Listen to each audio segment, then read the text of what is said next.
1월 31일 주일 마태복음 8장 23절부터 34절까지의 말씀입니다. 새해 첫 달 수고 많으셨습니다.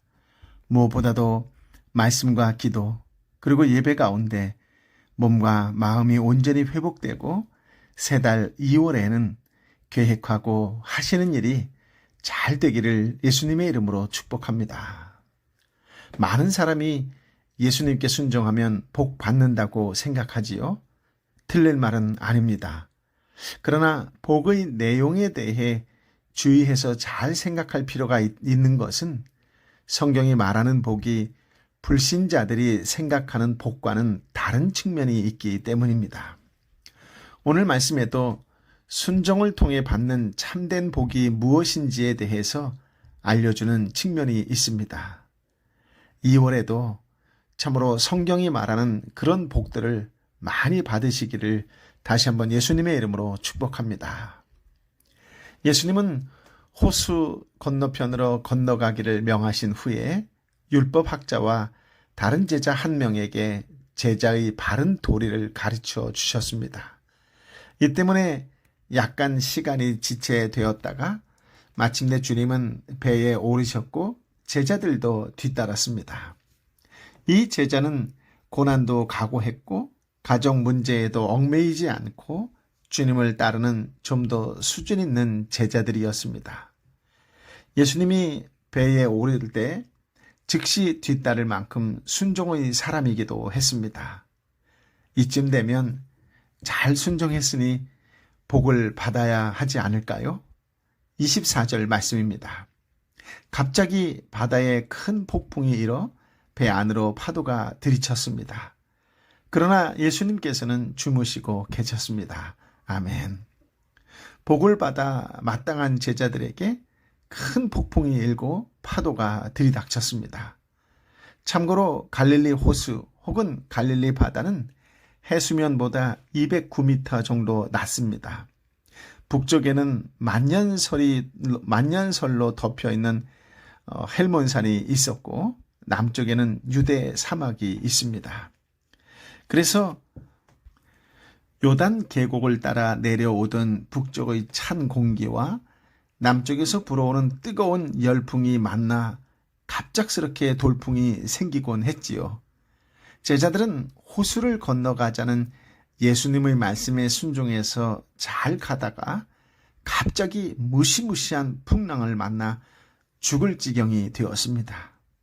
성경은 죄로 인하여 고난이 있음을 말하고 있지만 모든 고난이 지은 죄 때문이라고는 말하지 않습니다.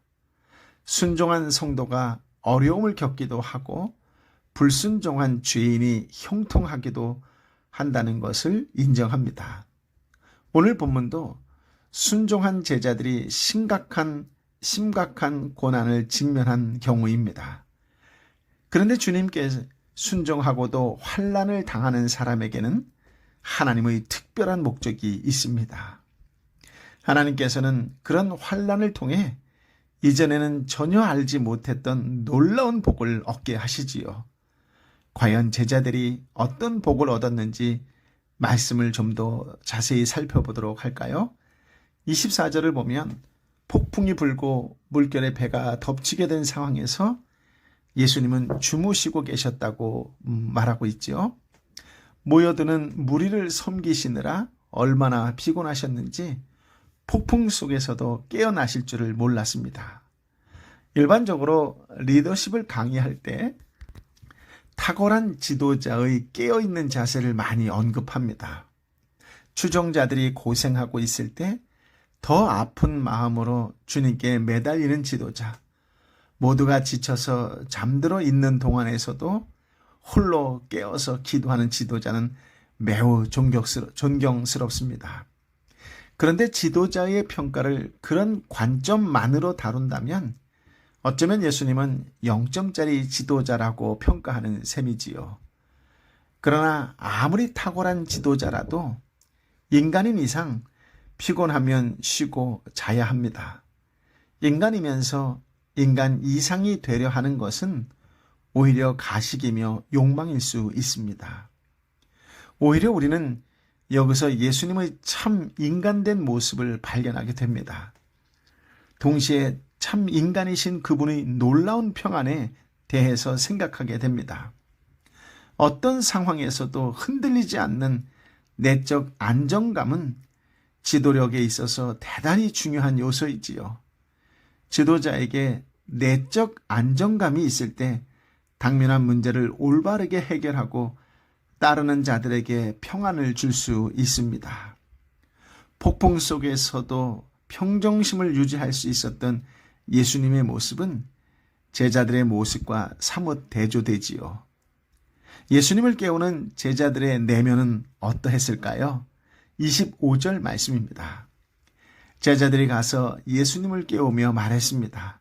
주님, 살려주십시오. 우리가 빠져 죽게 생겼습니다. 아멘.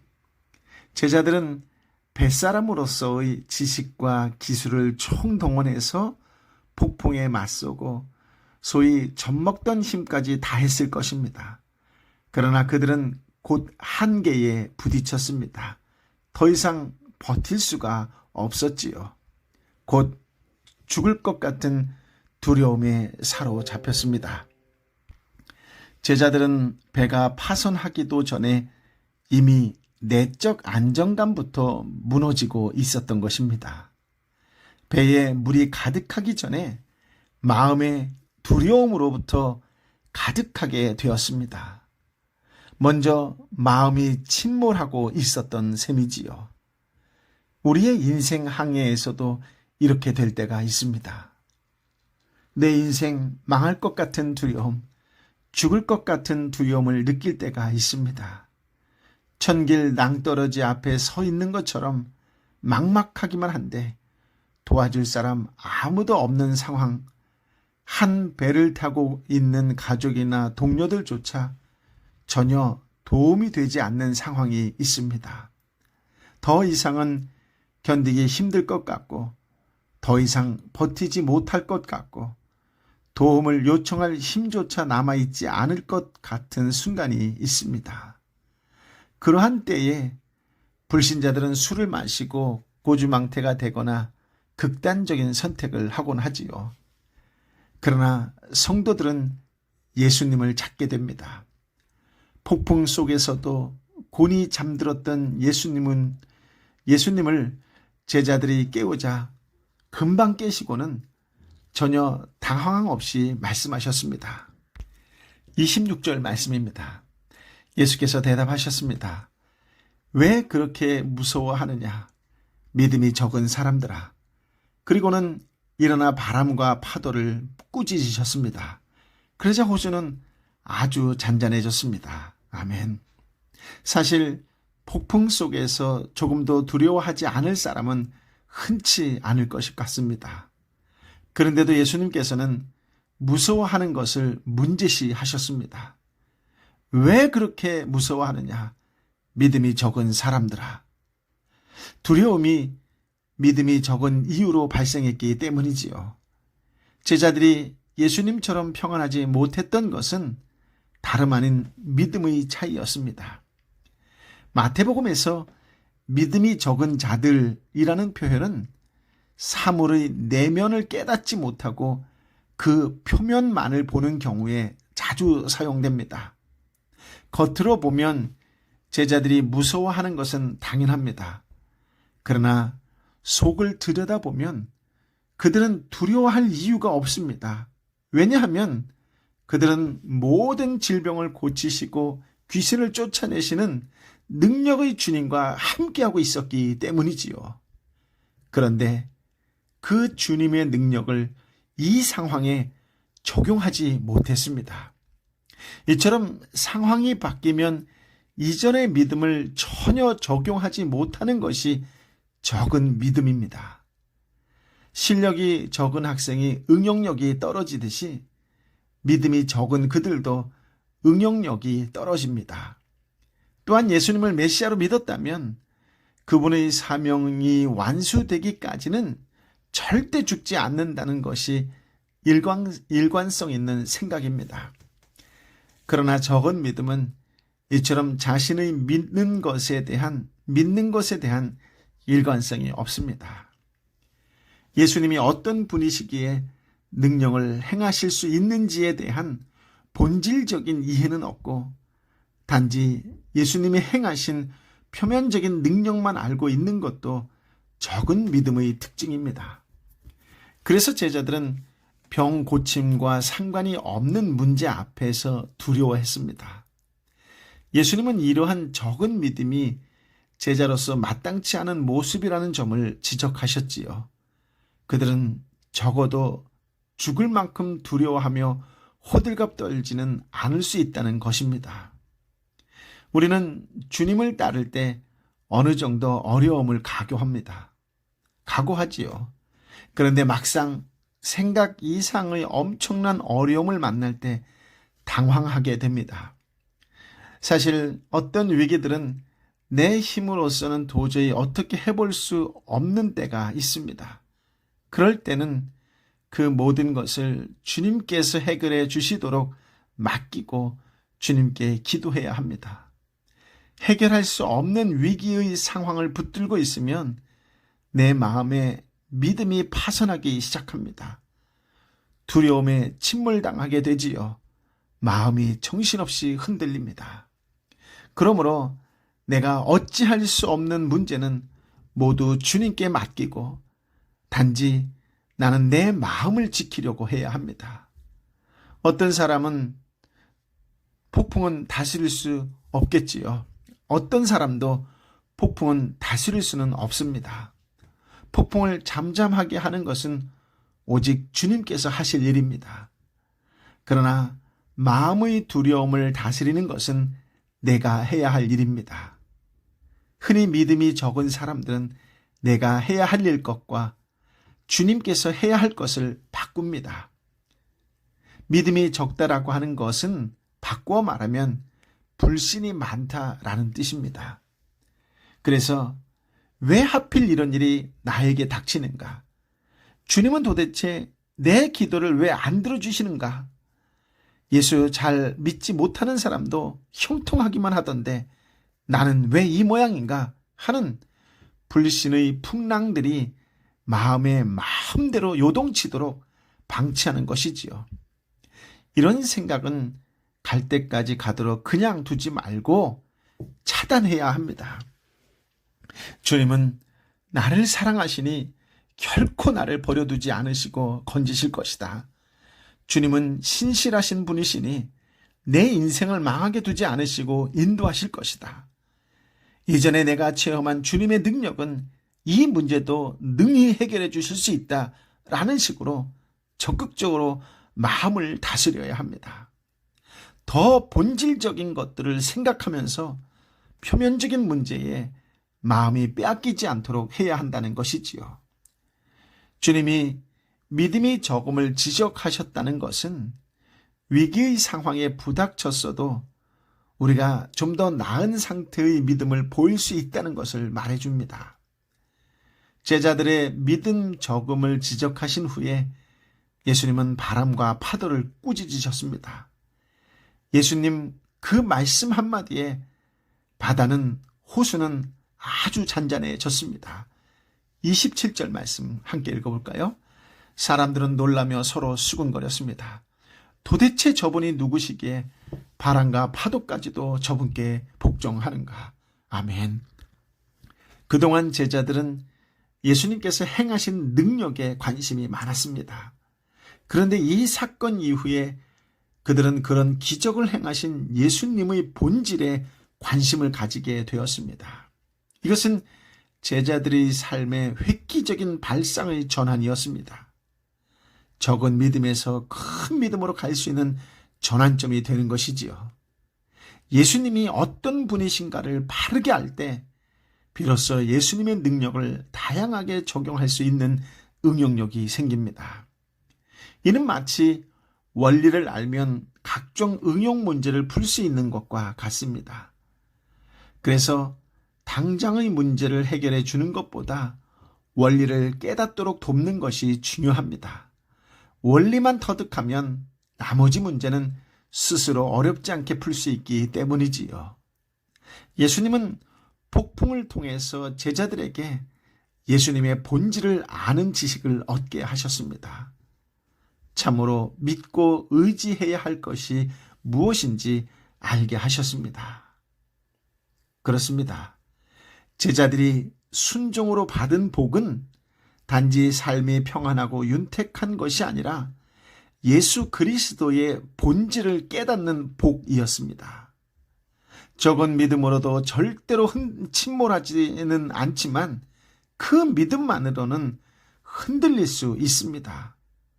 폭풍 속에서도 흔들리지 않을 믿음, 그러한 내적 안정감을 주는 것은 주님을 바르게 아는 지식입니다.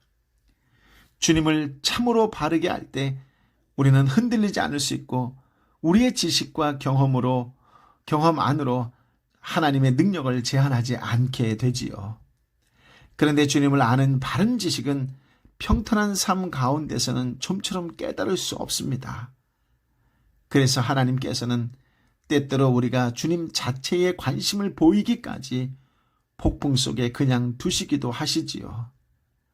지금 어렵고 힘든 가운데 있는 성도분이 있다라고 한다면 오늘 주님께서 주시는 말씀을 통하여 큰 위로와 해결점을 찾게 되시기를 예수님의 이름으로 축복합니다. 아멘. 28절 말씀인데요. 예수께서 호수 건너편 가다라 지방에 이르셨습니다. 그때 무덤에서 나오던 귀신 들린 두 사람이 예수와 마주쳤습니다. 이들은 너무 사나워서 아무도 그 길을 지나다닐 수 없었습니다. 아멘.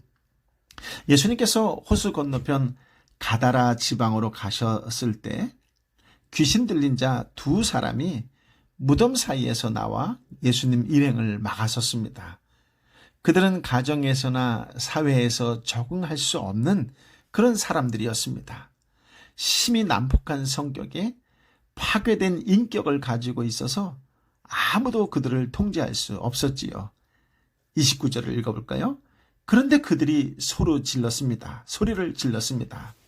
하나님의 아들 예수여, 우리가 당신과 무슨 상관이 있습니까?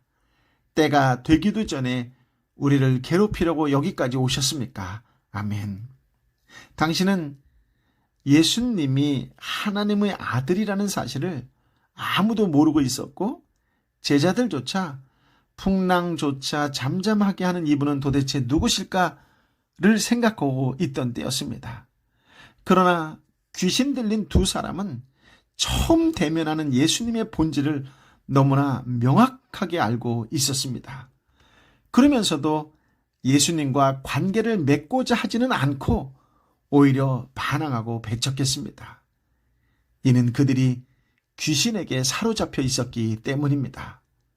참고로 귀신이라는 우리나라의 토속적인 용어는 원래 생전에 한이 많아서 저승에 가지 못하고 구천을 떠도는 존재, 가끔씩 하얀 소복에 머리를 풀고 나타나서 사람 간 떨어지게 하는 존재를 지칭할 때 사용했습니다. 그래서 귀신이라고 하면 음산한 음악과 시퍼런 조명 속에서 자욱한 연기와 함께 등장하는 죽은 사람의 혼령을 떠올리게 됩니다. 이것은 단지 악령을 토속적인 우리 용어로 번역하다 보니 생겨난 문제입니다. 성경에 따르면 사람은 죽은 후에 천국에 가거나 지옥에 갑니다. 어떤 경우에도 구천을 떠돌지 않습니다. 죽은 조상 귀신이 제밥을 먹으러 오는 일은 결코 없습니다.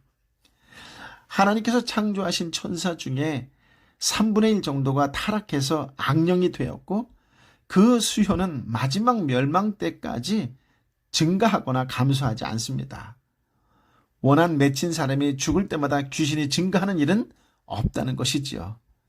본래 천사였기 때문에 하나님과 그 아들 예수 그리스도에 대해서도 말 그대로 귀신같이 압니다. 그러나 반역한 무리이기 때문에 언제나 하나님을 대적합니다. 또한 하나님의 피조물들을 사로잡아 하나님의 형상을 상실하게 하고 그 지어진 목적대로 살지 못하게 하고 하나님을 대적하게 하고 그 생명을 파괴하려고 노력합니다. 30절부터 32절까지의 말씀을 함께 읽어볼까요? 거기에서 멀지 않은 곳에 큰 돼지떼가 먹이를 먹고 있었습니다. 귀신들이 예수께 간청했습니다. 만일 우리를 쫓아내시려거든 저 돼지들 속으로 들여보내 주십시오. 예수께서 그들에게 가라고 하셨습니다. 그러자 귀신들은 그 사람들에게서 나와 돼지들에게 들어갔습니다. 그리고 돼지떼는 일제히 비탈진 뚝으로 내려 달려 호수에 빠져 죽었습니다. 아멘. 악령은 본문의 두 사람을 완전히 사로잡았지요. 철저하게 그 인격을 파괴했습니다. 예수님의 권세에 굴복하여 그 사람들에게서 떠날 수밖에 없었을 때도 또 다른 하나님의 피조물인 돼지들에게 들어가 그 생명들을 몰사하게 했습니다. 그 후에는 다시 가다라 주민들에게 영향을 미쳐서 예수님에 대해 자기들을 괴롭게 하려고 오신 분으로 여기게 하고 배척하게 했습니다. 즉 예수님과 관계를 못 맺게 한 것이지요. 귀신은 하나님과 그 보내신 자를 대항하기를 멸망하는 그 날까지 절대 멈추지 않습니다. 이처럼 어떤 사람에게 귀신이 역사하면 예수님과 결코 관계를 맺지 않으려고 하는 경향이 생깁니다. 지식적으로는 하나님의 뜻과 계획이 무엇인지 정확하게 알 만큼 총명하다가 한데도 결코 그 뜻에 기꺼이 순종하지 않습니다. 마지못해 굴복할 때도 예수님에 대해 나를 괴롭게 하는 분으로 여기지요. 그래서 공연히 예수라는 이름을 대적하며 과도하게 거부하고 배척하는 사람들이 많습니다. 그 정도가 심해지면 본문의 귀신 들린 자들처럼 됩니다. 이런 점에서 귀신에게 영향을 받은 사람들은 단순히 뇌에 물리적인 이상이 생긴 정신 이상자들과는 다릅니다. 그러면 왜 예수님께서 귀신의 요청을 수락하셨을까요? 그 허락으로 인해 돼지 2,000마리가 죽었고 그곳 주민들은 예수님을 배척하게 되었습니다. 예수님도 귀신들의 꿍꿍이를 아셨을 것입니다. 그런데도 우리 주님은 왜 귀신들의 악한 계획을 원천봉쇄하지는 않으셨을까요? 귀신들은 곧장 지옥으로 보내버리거나 그 동네 바퀴벌레들에게 들어가게만 하셨더라도 동네 주민들의 대대적인 환영을 받을 수 있었을 텐데 말입니다. 이 질문에 대답하는 것은 쉽지 않습니다. 왜냐하면 이 질문은 왜 귀신에 사로잡히도록 그냥 두시는가? 왜 온갖 질병과 재앙이 우리의 삶에 닥치도록 방치하시는가? 라는 보다 근본적인 질문들과 연관되어 있기 때문입니다. 신학적으로 이런 문제는 신정론, 곧 악의 문제도 신의 섭리라고 보는 문제에 속합니다. 이걸 해석하기에 너무나 시간이 많이 걸리기 때문에 간단하게 건너뛰도록 하겠습니다. 우리 삶에는 도무지 설명할 수 없는 많은 일이 있습니다. 꼭 악한 삶을 살았기 때문에 불행이 닥치는 것은 아닙니다. 숭고한 뜻을 품고 주님의 일에 헌신했던 사람이 어이없는 사고로 죽는 경우가 있는가 하면 몹시도 사악한 사람이 평안하게 잘 사는 일도 있습니다. 그런 일들에 대해 충분히 납득될 만한 설명은 없습니다. 그러나 모든 것을 분명하게 이해할 수 없음에도 불구하고 변함없이 하나님을 신뢰하며 살아가는 것이 하나님을 경외하는 사람들의 특징이지요. 여러 가지 불행 속에서도 하나님의 사랑을 신뢰하며 살아갈 수 있는 것이 은혜 받은 자의 특징입니다. 33절 34절인데요. 돼지를 치던 사람들은 마을로 뛰어들어가 이 모든 일과 귀신 들린 사람들에게 일어난 일을 알렸습니다. 그러자 온 마을 사람들이 예수를 만나러 왔습니다. 그리고 예수를 보자 그 지방을 떠나달라고 간곡히 부탁했습니다. 아멘. 돼지를 치던 사람들은 마을로 뛰어들어가 이 모든 일을 알렸습니다. 그러자 온 동네가 예수님을 만나려고 동구 밖으로 나와서 그 된 일을 보고 예수님에게 자기네 동네를 그 지방에서 떠나시기를 간곡히 부탁했습니다. 왜 그랬을까요?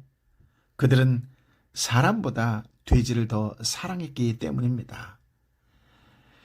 미쳐 날뛰는 2명보다는 돼지 2,000마리가 더 소중했기 때문이지요. 그들의 관심은 한 사람이 변화되어 새 삶을 살아가는 것이 아니라 양돈 사업에만 관심이 있었습니다. 구세주의 구원에는 무관심하고 눈앞의 이익에만 민감했습니다. 이러한 태도는 과거 가다라 지방에 살던 사람들뿐만 아니라 오늘날 많은 한국인의 태도이기도 하고 한국 교회 안에서 보이는 교인들의 모습이기도 합니다. 오늘날 사람들이 예수님을 은근히 거절하는 이유가 무엇일까요? 그것은 예수님을 받아들일 때 치러야 할 엄청난 대가가 부담스럽고 예수님을 영접하면 그동안 나에게 즐거움을 주던 습관을 포기하고 짭짤한 수입에 손해가 오기 때문이지요. 그래서 예수님을 믿어도 깊이 빠지지 않으려고 조심합니다. 내 삶에 방해되지 않은 만큼, 내 돈에 손해가 안 생기는 만큼만 믿으려 하고 그분이 내 삶의 중심에 들어오시는 것이나 내 삶의 전 영역을 통치하는 것을 꺼립니다. 그것을 괴롭게 여기지요. 그분과 직면하게 될 때 거룩한 삶으로 변화되는 것, 참으로 하나님께서 창조하신 목적대로 살아가게 된다는 사실들에 무관심합니다. 그저 어휴 저 돼지 다 팔면 돈이 얼만데 라는 생각에 사로잡혀서 내 삶과 사업에 보탬이 되고 돈이 된다고 해야 예수님을 받아들입니다. 그렇습니다. 예수님은 모든 병을 고치시고 풍랑조차 잠잠하게 하시고 귀신도 제압하시는 분이시지만 아무 것에도 제약받지 않는 그분의 전능하심은 이런 사람들의 삶과 가치관에 의해 제약을 받습니다.